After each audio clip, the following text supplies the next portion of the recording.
प्रेम से बोलो शेरवाली माता की जय। बाघवा से अवतारी मैया हो, बाघवा से अवतारी मैया हो।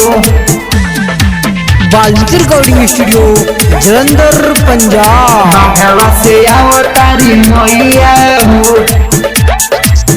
अरे झूमत आवे निमिया पतैया हो, अरे झूमत आवे निमिया पतैया हो। बाघवा से अवतारी मैया हो, बाघवा से अवतारी मैया हो। अरे लिपदनी घरवा अंगनवा हो, अरे लिपदनी घरवा अंगनवा हो। बाघवा से अवतारी मैया हो, बाघवा से अवतारी मैया, बाघवा से अवतारी मैया हो। प्रेम से बोलो शेरवाली माता की जय। बाघवा से अवतारी मैया हो, बाघवा से अवतारी मैया हो।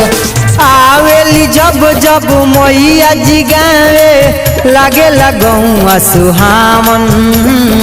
चम चम चमकेला माई के सूरतिया लागेला बड़ी मन भावन, लागेला बड़ी मन भावन। आवेली जब जब मैया जी गावे लागेला गौआ सुहावन। चम चम चमकेला माई के सूरतिया लागेला बड़ी मन भावन, लागेला बड़ी मन भावन।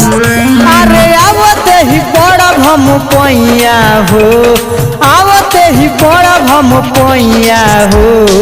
बाघवा से अवतारी मैया हो, बाघवा से अवतारी मैया हो। अरे लिपदनी घरवा अंगनवा हो, अरे लिपदनी घरवा अंगनवा हो। बाघवा से अवतारी मैया हो, बाघवा से अवतारी मैया हो, बाघवा से अवतारी मैया हो। Valmiki recording studio Jalandhar Punjab. प्रेम से बोलो शेरवाली माता की जय। निमिया के डोढ़िया मैया के अपना हाथवा से हम झुलाई। माई के भजनिया गावे खातिर वाल्मीकि बिहारी के बोलाई।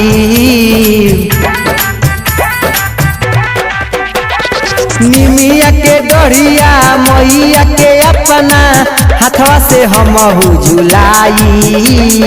माई के भजनिया गावे खातिर वाल्मीकि बिहारी के बोलाई, वाल्मीकि बिहारी के बोलाई। अरे साथवा में ओहे भैर भैया हो, साथवा में ओहे भैर भैया हो। बाघवा से अवतारी मैया हो, बाघवा से अवतारी मैया हो। अरे लिपदनी घरवा अंगनवा हो, अरे लिपदनी घरवा अंगनवा हो। बाघवा से अवतारी मैया हो, बाघवा से अवतारी मैया हो।